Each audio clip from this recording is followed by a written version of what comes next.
Welcome to Kwento Kids! Sumabay sa aming pagsalaysay ng mga kwentong puno ng saysay.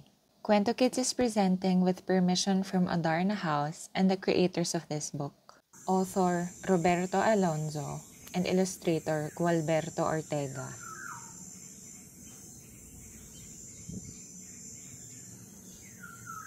Ibong Adarna. Mahiwagang ibon na gamot ang awit. Noong araw, sa kaharian ng Berbanya, may isang hari na may 3 anak na lalaki. Si Don Pedro ang panganay.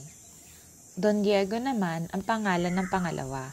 At si Don Juan ang bunso sa 3 prinsipe.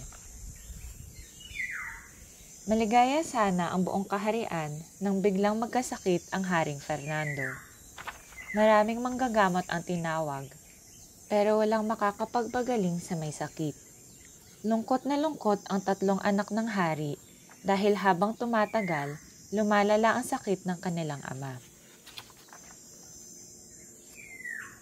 Isang araw, dumating ang isang ermitanyo.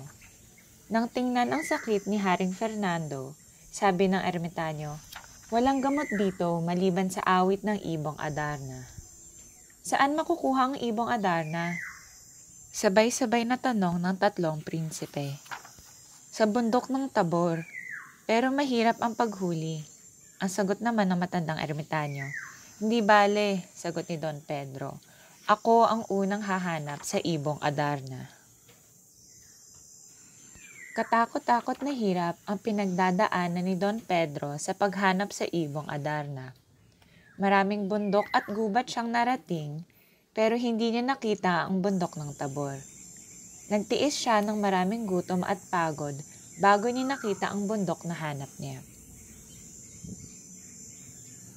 Sa bundok ng Tabor, nakatira ang ibong Adarna sa isang magandang punong kahoy. Piedras Platas ang tawag sa punong iyon. Tuwing gabi, umuuwi ang Adarna sa puno para matulog. Naghintay si Don Pedro sa ilalim ng puno. Balak niya, pag natulog ang ibong Adarna, sa kanya aakyatin ng puno para hulihin ang ibon. Dumating ang ibong Adarna sa Piedras Platas. Magandang-maganda ang ibong Adarna. Daig ang reyna sa ganda ng kanyang balahibo. Bago matulog, umawit ito ng 7 ulit at 7 ulit din na nagpalit ng magagandang kulay ang kanyang balahibo. Dahil sa ganda ng kulay at awit ng Adarna, hindi napigilan ni Don Pedro ang antok.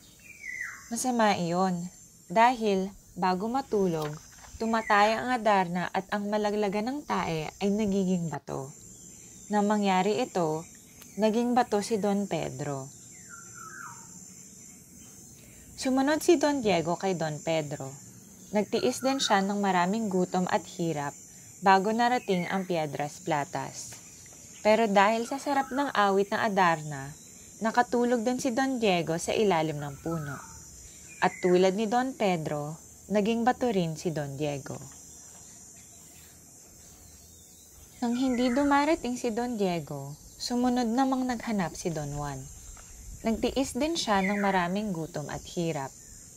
Isang matandang ketongin na ang nasalubong niya sa daan. "Amang, pakiusap ng matanda kay Don Juan. Pahingi naman ng kaunting tinapay at tubig." Naawa si Don Juan. Tila mamamatay sa hirap ang matanda. Ibinigay niya sa matandang ketongin ang kanyang natitirang tinapay at tubig. Biglang nagbago ang anyo ng matandang ketongin. "Salamat, Don Juan," nasisiyahang sabi nito. "Dahil sa iyong kabutihang loob, tutulungan kita. Alam ko kung paano mo mahuhuli ang ibong Adarna. Ang mabubuting tulad mo lamang ang maaaring humuli sa Adarna." Tinuruan ng matanda si Don Juan ng gagawin. Pagkatapos, binigyan niya si Don Juan ng 3 bagay: kalamansi, labaha, at isang bote ng agua bendita. Tuwang-tuwa at nagmamadaling pinuntahan ni Don Juan ang bundok na tirahan ng ibong Adarna. Nang dumating ang Adarna, nakahanda na si Don Juan.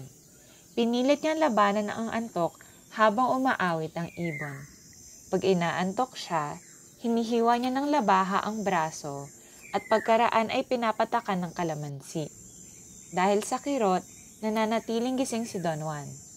At pagtae ng Adarna, nakailag si Don Juan. Nang pumikit ang Adarna, hinuli ito ni Don Juan. Pagkatapos, winisikan niya ng agaw bendita ang mga bato sa ilalim ng Piedras Platas. Naging mga tao ang mga batong nawisikan niya. Kasama sa mga naging tao sina Don Pedro at Don Diego. Tuwang-tuwang nagyakap ang tatlong magkakapatid.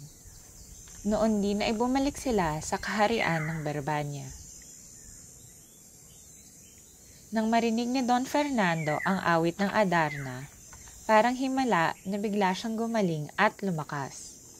Nagdiwang ang buong kaharian sa nangyari. Hangang-hanga sila sa katapangan ni Don Juan.